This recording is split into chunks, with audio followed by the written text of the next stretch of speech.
yung kulay green. Wag lang po ang steel wool. Kasi anumang bagay na in-steel wool nyo, kahit stainless, magagasgas. Magagasgas. Pero ang tanong, nagagasgas din po ba siya? Abay, oo naman. Lahat naman ng bagay, pag ginasgas mo, magagasgas. Sample po, nagluto kami nung nakaraan po ng beef brisket. Nagkaldereta ako sa bahay. Eh, di ba ang buto ng baka matalim? Makikita mo, nasusugat siya. Pero, hindi nawawala yung pagiging kailan niya. Baga nakita mo, may scratch lang siya doon sa gilid. Yun. Pero kung mapapansin niyo po, may dala din po kaming okay. Pagkatapos, ipantay nyo lang, saka nyo ho, takpan. O, yan yun na po siya sa buhay niya. Malaki na yan. Alam na niya yung ginagawa. Kaya kung gusto niyo yung toasted na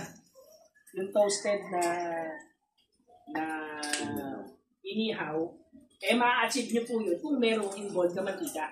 Or kung meron po kayong spray sa bahay, may meron kayong yung parang lalagyan lang ng ketchup.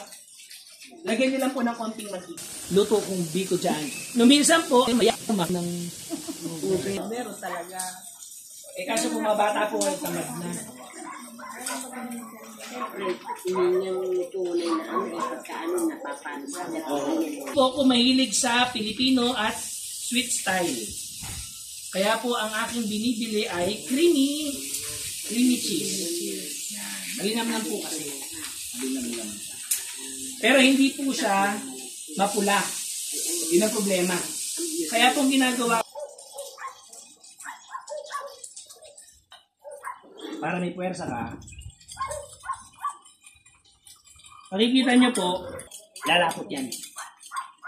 Lalapot po siya ng lalapot. Ngayon, yung iba po, pag bechamel ang ginagawa, alam nyo po yung Nestle cream?